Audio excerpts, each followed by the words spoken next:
Welcome into Boxing Scene Today here at the ProBox TV studios. Well, it was a huge weekend of boxing. Started out disappointing, ended very, very strong, but the past is the past. We get to play matchmaker today and decide the future of the boxers who may have had disappointing fights but came out as winners. Where do they go from here? And some of the losers, I think, elevated their stock. We'll discuss it alongside the champs, Jimmy Smith with Chris Algieri, Paulie Malignaggi, and Coach Robert Garcia, who's getting those frequent flyer miles last weekend going from New York to Las Vegas. Great to be with us, Coach. So we're going to start, of course, I think, with the performance of the weekend. Naoya, Inoue, Ramon Cardenas.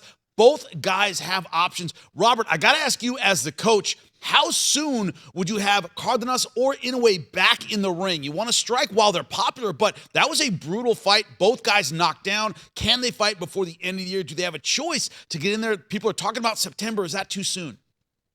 Well, look, I think the plan is for Inoue to get back in September, and with that type of fight, the knockdown that he got, by Cardenas, it was a solid punch. He was hurt. The bout pretty much saved him because he was in trouble. Might be too soon, but he's a young fighter, very strong, very talented athlete. So I'm pretty sure they're gonna push with that. They're gonna go on with that fight in September because the plan is for him to fight again in December before the end of the year. So look, it's business. He's doing great. Had a great performance, great fight. Both guys gave us something that we didn't really expect. A lot of us didn't give Cardenas that much of a chance. But I think Inoue will be back in September. Same thing with Cardenas. Look, he took a lot of punches, but he blocked a lot of punches. He blocked after the fight. There's a few interviews that I've seen on him, and he looks fresh. He looks good, walking around the casino with his girlfriend, enjoying the night. So I think he could be back soon too. It wouldn't be a bad idea to bring him back soon, just to get him a quick win and back in the top, because that fight, that performance put him on top of that division. Yeah, it looked absolutely fantastic. But Chris, one of the things we were talking about before we went on air today was you can't be busy the way Naoya Inoue wants to be busy and have top-level guys every 3 or 4 months. It just You're doesn't. only human. But you're only going to be able to fight who's available if you want to stay that busy. Talk about that a little bit. Well, Inoue's only been human till recently. And it's the weight classes too. Well, that's what I mean. Well, so he was only been human until recently, and that really what happened when he moved up to 122. Because listen, his strength of schedule has been insane. He's been fighting tip-top guys, and he's the only guy at the level that he's at where he fights 3 times a year, sometimes 4. Like his schedule's set. He fought now in May. He's gonna fight in September. He's fighting in December. That's 3 fights, and he's looking at major fights. And I know people were overlooking Ramon and. Coach, you're being humble. You were saying, just like I was saying, that Ramon has a shot because of the tools that he brings. It was a long shot, but he made it a fight. And I think a lot of people now are going to realize what Ramon really is, and that actually was a tough fight. But coming in next with the Ahmed fight, I think Inoue is in a tough place. He's already put himself in a position. They're talking about the fight. That's a fight they've been trying to make for a long time. Ahmed said that Inoue has been ducking him. He can't push that off. He's got to take this fight now. Do you think Cardenas was the toughest fight that Inoue had since Donaire? Absolutely. The Neary fight was there, but Neary... But he didn't do anything. As soon as Neary scored the knockdown, he stopped being competitive. Cardenas was in that fight. Cardenas has some dimensions to him. Speed, timing, He fell away because he was getting out jabbed. Yeah. I think Cardenas should have jabbed more later on in the fight. Too. He was looking for just that one shot, but he was just missing. And he kept there was a point to it. He wasn't P's and Q's. Yeah, exactly. He wasn't shooting blind. He was attempting to catch and shoot. Oh, yeah, they were good. So he was thinking his way through. It's just Inoue was a little better. Inoue's awareness was so good. I mean, it was just, but absolutely. So I do think that was Inoue's toughest fight since the first Nonito fight. Yeah. I'll tell you what. I'm known for my controversial sayings. That's why you're here. I'm going to give you a 5-star pick today. Akhmadaliev is going to go the distance with Inoue. You're gonna see Inoue's not. You're gonna see Inoue's KO streak end with Akhmadaliev. Akhmadaliev is gonna lose on points, but it's gonna be a good fight. He's durable. And Akhmadaliev, and Inoue's KO streak ends because this is again the higher weight classes. You're seeing Inoue's power diminish a little bit, but he's still very strong. Akhmadaliev is a very, very durable guy. Yo, I want to go back to Coach real quick about that. How much do you change the style going up in weight class? As Paulie said, yeah, he's getting knocked down. He's being more vulnerable. You're seeing guys who can really punch at this weight class. How does the coach coaching change? How does the strategy change when you have a guy who's as incredibly talented as Naoya Inoue, but he's moving up, he's taking on better punchers? Look, one thing that I want to bring up is that Abdullayev is going to have the same corner, the same team that Cardenas had. Wow. So that, with right. Joel Wow. Diaz and Antonio Diaz, it's going to make a difference. They already know, that those punches that Cardenas was throwing were trained, because I've told you guys, some of my guys were sparring with Cardenas. They were preparing for those punches. They were preparing for that hook that he landed and dropped Inoue. So, this just gives them more experience, a bigger chance with the next fight against Inoue. I think this is going to be, that's why it makes it more interesting, because they are the same team. They already went with one fighter, and now with the second one, that might be a much better fighter on paper, and maybe he is, just a bigger puncher, a better fighter. Now you're gonna have the second training camp against Inoue. I think that's gonna benefit team Joel Diaz camp very, very much. Robert, did you watch back the Inoue fight yet? I know you were there in the room, so were you able to watch it back since Sunday? No, I haven't. I was there live. I haven't seen it. This is why I wanted to bring that up, because it was right before. So what round did he drop Inoue? The second round? Yeah. So after the first round, Joel, I was sitting in there in that corner from my commentating position. I was in the corner of Cardenas and Joel Diaz, so I could hear and see everything that was happening in that corner. And Joel said it flat out. He goes, "Good round. You're doing good when you're walking him down. Every time he throws that right hand, I want you to let go with that left hook. And I don't care if it's to the head of the body, but I want you to throw that motherfucker hard." And he goes out there in that round, just like you said, they trained that punch. That was not a lucky shot. The guy threw a right hand, he got off balance, and he threw the left hook, just like Joel said, and he landed and he hurt him. So that's a really good point, Robert, thinking about that Akhmadaliev fight, who now has Joel Diaz, who's not going to be in awe of Inoue's ability anymore. He's seen it. And it's He's seen it back-to-back firsthand. training camps. Yep. Where, preparing for the same guy for Joel Diaz. His mind is already in that place, and then you're just building on top of it. You can take what worked, what didn't work. Interesting caveat. Yeah. Very, very interesting. I say, in the very least, it goes a distance. That's my 5-star pick, guys. Certainly a possibility. Let's move down a little bit. The other fighter in a card that was pretty disappointing, but Teofimo Lopez showed how talented he can be when he puts it all together. Of course, talking about Boots Ennis, a fighter with no talent, right? Some guy who just can't do anything in the ring. I mean, I understand that call out. Sarcasm of this guy, people. Right? But here's the deal, Chris. We were talking about, once again, off air, Teofimo, when he calls his shot, does very well with it. I turn it over to you, Chris. This is my controversial take now, Paul. You missed a controversy? Yeah, not I got today. two Right of them? at this Okay. moment it is. You're surrounded. You're flanked on both sides by guys with controversial takes at the moment. Osmosis. Yeah, right. it's in the air over here. So, Teofimo Lopez has called out two guys in the past. Both of which, at the time that he called them out, you're like, all right, buddy, relax. He called out Lomachenko in his 10th fight. And he goes, I'm going to fight Lomachenko and I'm going to beat him. Yeah, he fucking did it. Then he calls out Taylor when Taylor was on top of his game and a monster. I always got to He's at curse. 135. How many times I got to tell you? It's a thing. It's a thing. Just don't do it. I'm making a point. I'm making a very important point. I'm showing my lack of intelligence. I'm making a point by throwing a cuss word. So then he calls out Taylor when Taylor was at the top of his game, and Teofimo, was not necessarily struggling at 35, but you weren't being like, all right, this guy can jump up to 40 and beat the top guy in the division. He goes out there and whips him too. So now, maybe, I don't know, is he crazy? Is he crazy like a fox? Does he see something in Boots that he can capitalize on? Him and his father, when they call people out, they're always really, really adamant about it. They don't let it go. He's been calling out Boots for a while now. This is not new. This is not just a fly-by-night. It's not like Ryan Garcia calling out Benavidez just because he fought over the weekend. Teofimo calls the guy out and he stays on it. There's a reason he's picking this guy. Yeah.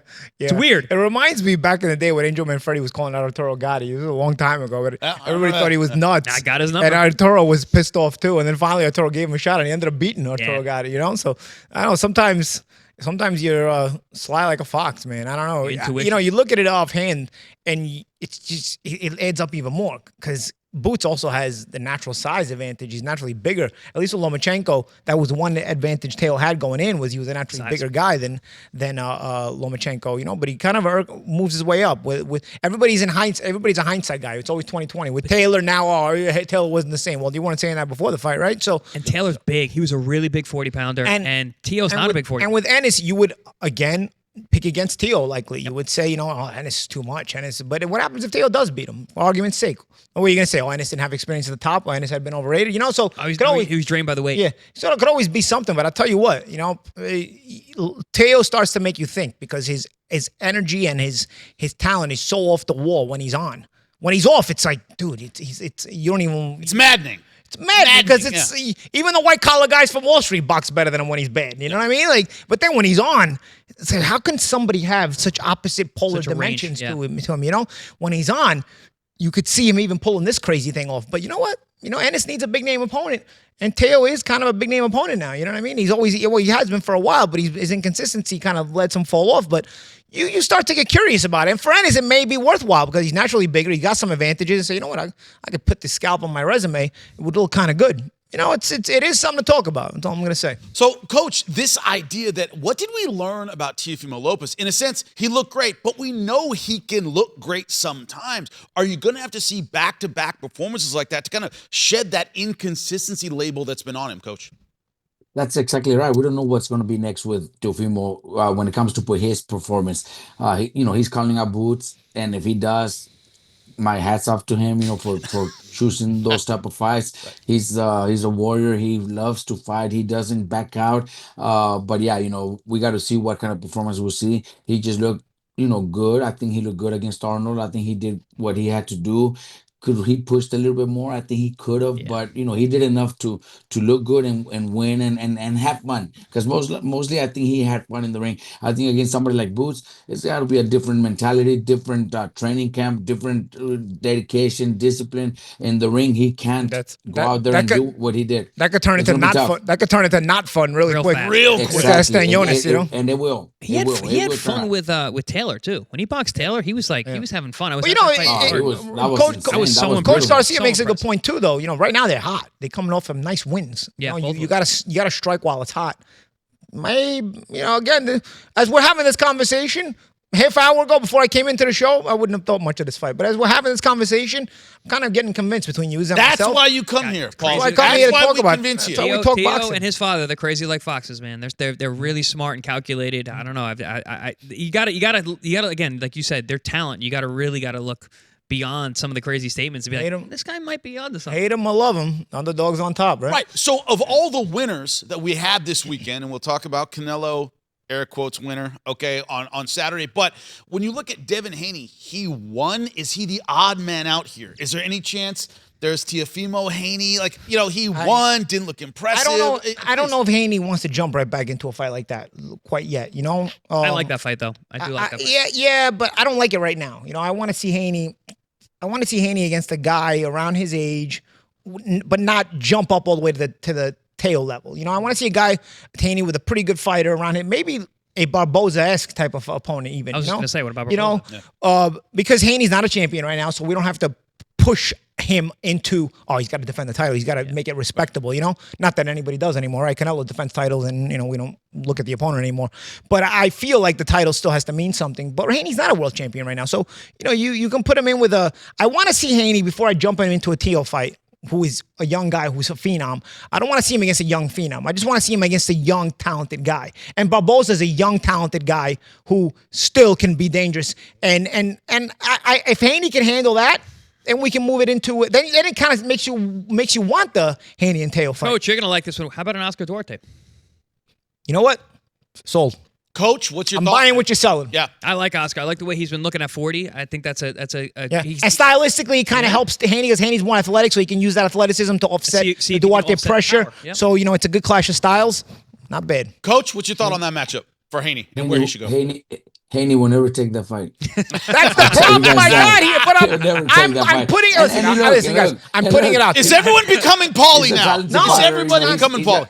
He's got a lot of potential. He's talented. He's got a bright future. Just want to make sure we're not kissing that King Cole over here. That's all. They're smart about who they're choosing. Oscar's for his dangerous. Next fight. But Oscar's too dangerous for him. Yeah. But that's the thing. I mean, I am a little bit more forgiving of Haney taking on lesser opposition now than I was before, because of the performance against Ryan and all the PEDs. So I'm willing to, wait a fight or two before Haney jumps into something. But eventually I do have to see him against guys in their prime. even if they're not phenoms. I gotta see him fight somebody in their prime. You know what I mean? Like he's fighting ex-phenoms who are old, or either they're dinosaurs or they're old, but he's not fighting even talented guys in there. What I mean by talented is phenom, and then there's talented. Well, he did fight the very best version of Ryan Garcia. I will say that. No, that was a doped up Ryan Garcia. You don't even count the that. best. That's the best version. It doesn't matter. Going in, they didn't think that. So you still, I want to see where the Haneys. Pick that guy. I want to see the Haneys Right. look at a dangerous guy. I understand. Okay. Like your Holyfield's used to, your Shane Mosley's used to, there were certain guys who, like, even your Teos do. You know what I mean? Like there are guys who do that, and you're like, well, this guy's not out of his mind of doing this. You know what I mean? Like, but they make you fans. You know, I'd like to see that, but I'm willing to wait a fight. Right now, give me a Duarte or a Barboza. I know Coach Garcia doesn't believe it happens. If it doesn't, and you're scraping bottom of the barrel things again, okay, you're starting to, I know the Haney bandwagoners, they like to look at the names on the resume, and this guy who was champion in 1895, Haney beat him, and so that counts as a big name because he was champion, even though he's in the cemetery now. But you were digging him out, and we're gonna, even though he was world champion, he's got an ex-world champion on his resume. That doesn't count, guys. That doesn't count. Okay, but. If you start to move your way into, some prime guys here, which I think you're at the point in your career where you need to, start to convince me at least. Not that, again, I'm not the important critic here, but I think you got to stop manufacturing these kind of guys and actually make them fight each other. And you need that. Boxing needs that. Okay, so I need Coach's opinion because you weren't here yesterday when we were talking about, of course, Canelo versus Skull. I'm having headaches thinking about that fight, but in the future, moving forward, I actually got this guy, Paulie Malignaggi, a little more excited about the Terrence Crawford fight versus Canelo because Canelo I'm not excited. Looked slow. I don't think he's going to win. The only thing I did was change my pick. I went from Canelo's too big, and even if Crawford's better, he's not going to win, to now. That's his excitement, right? Canelo. It's something. Canelo. That's not exciting. Why am I wasting my time on this? You're supposed to make these fights to make you salivate at wanting to see the bigger fight. That fight Saturday, maybe not even want to watch the fight. If they make the fight in September and it sucks, I'm glad you lose your money. You shouldn't buy that crap. Right, but so Coach, from the tactical side of it, I saw Canelo whose footwork looked very, very slow. Physically, he didn't look as good. To a lot of people, the Terrence Crawford fight then becomes a little more interesting, I guess, because he looked vulnerable physically against Skull, who just ran the entire time. What's your thought on it? Look, I think this fight now with Crawford's gonna make it a better fight. I think it's a very close fight. Now I switch. I always thought Canelo was gonna be too big, too strong, but now I'm gonna pick Crawford to win this fight. Crawford is very talented, great footwork, great combinations, and a very strong fighter. Facing him off, he's actually the taller man. So I'm leaning towards Crawford now. I switch my opinion. I think Canelo looked too slow, too flat-footed, one punch at a time. I don't think that's going to be enough for him to beat Crawford. Crawford's too fast, too strong, just too good for him. And people asked me yesterday on the internet, I got a couple of questions. Oh, what are you going to say now? You're picking Crawford if Canelo beats Crawford. What am I going to say? Nothing. It still means nothing. The guy's still 4 weight classes smaller. It still means nothing. He ducked all the top guys in his weight class and held the titles captive. Still means nothing. Well, it's going back to exactly what Crawford. You're making Hollywood what fights. Canelo said when this was first brought up. He goes, "This is a no-win situation for me. I'm supposed to beat the guy, and then I beat the guy, and you go, oh, you're supposed to. If I lose, then I lose everything. So, which is why don't you fight Benavidez and Morales then when you should? But by definition, you say that, but then you don't take on the guys that are win lose. You don't take on those guys, right? But by definition, Chris, I'm looking at you. By definition, does it make the fight a little more compelling because it's now seen as more competitive? By definition, of course, yes. Compelling, interesting, competitive, because I didn't think it was before. I just thought the size difference was so much that it was just going to be, you're looking at two guys who don't belong in the ring together, and it's the old saying, it's the old, the good big man beats the good smaller man, and I don't really care to see that. Especially when you have, like you said, Champ, when you have other guys in the weight class that are really good, that really deserve the shot. You got a guy now who's going to jump up 2 weight classes and go right into a title fight, a la Manny Pacquiao coming out of retirement, jumping the line and going right to a title fight. What are we doing? Just because we got these name recognitions, we're making these fights when you have top contenders who are being passed aside to make these fantasy fights. Mm-hmm. This is a fantasy fight, guys, at the end of the day. But now this is something I'm thinking about. we've all noticed that Canelo's degrading. Has he been degrading a lot faster than we've noticed because of his opposition? Because now you saw him the other day, and you're like, all right, well, this guy. Like now we're like, oh, he looks slow. Oh, he looks flat-footed. Maybe he's. If Skull would have tried to win the fight, he could have won the fight. That's what I mean. Skull didn't even try to win the fight. So maybe right? the guys who've been fighting lately, the Berlangas, the Munguias, the 37-year-old John Riders, maybe Canelo was really degraded then, and he's aware of it, and that's why he's moving the way he's moving. He knew something we didn't know. Well, you can move the way you want to move. It's a free country, but the sanctioning bodies are supposed to strip you. That's that's a whole nother issue. It is true, but it's an interesting era when it comes to the next few months until the end of the year about where these fighters go. And as they make their decisions, we gave our opinions as it makes boxing news. You'll see it right here on Boxing Scene Today. Thanks to the champ. Coach, we appreciate you so much. See us next time. Find out why millions are watching.